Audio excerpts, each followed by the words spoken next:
Hi, I'm Steve Kalan from NACD, and on today's BoardVision, we're speaking with Reatha Clark King, one of NACD's directors and a veteran of numerous corporate boards.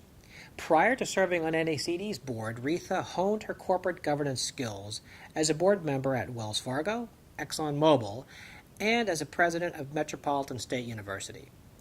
As a life trustee for the University of Chicago and the holder of 14 honorary doctorates, Reatha has long been recognized for her insight into corporate strategy and governance. Reatha, we're so pleased to have you with us on BoardVision today. Steve, thanks for having me. It's great to be here. Today, we'd like to talk about risk oversight in the boardroom, focusing on process. With such a wide variety of risks for directors to understand and oversee, I guess we can't overstate the importance of the process boards use to understand and review risks inherent in a company's strategy. You're right, Steve. First, let's consider some of the key components of process. Here's a few things for all boards to consider. The board should decide its objectives for risk oversight and then to review these regularly as it experiences the process. Boards need to decide the structure they will use for risk oversight.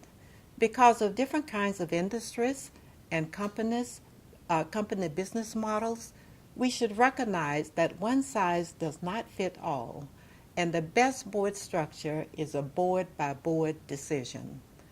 Also, for many boards, risk oversight is best discussed in conjunction with strategy, controls, compliance, and incentives, and people. However, today, we can discuss risk in conjunction with emerging issues where sometimes new as well as old risk are an integral part of the discussion.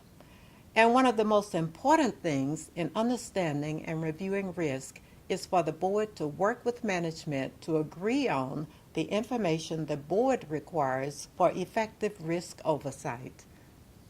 While the New York Stock Exchange requires audit committees to discuss policies with respect to risk assessment and risk management, NACD recommends that the full board be responsible for the oversight of risk. However, according to NACD's 2012 and 2013 Public Company Governance Survey, more boards assign the majority of risk oversight-related tasks to the audit committee than to the full board. Reatha, you said earlier that a key step is for a board to decide what structure it will use for risk oversight. What's been your experience on who owns risk? Audit committees or full boards? As a general rule, the full board should have primary responsibility for risk oversight, with the board's standing committees supporting the board by addressing the risk inherent in their respective areas of oversight. Although it depends on the particular industry, the common practice of boards to assign the majority of risk oversight related tasks to the audit committee as one tier of oversight. In addition, some boards have board risk committees, and that's appropriate for those boards. In terms of allocation of responsibility for risk oversight, I like to view the board-committee relationship as a two-tiered situation.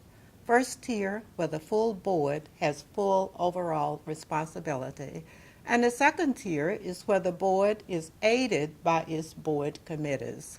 This two-tiered way of coupling board and committee responsibilities for risk oversight takes into consideration compliance matters, where certain kinds of committees, like a risk committees, might be required by the regulator.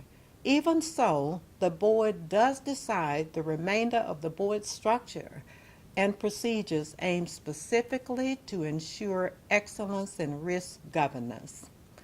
One last very important note is that in order for the board to be able to maintain a good understanding of the scope and nature of risk affecting the company, all of the other standing committees should support the board by addressing the risks inherent in their respective areas of oversight.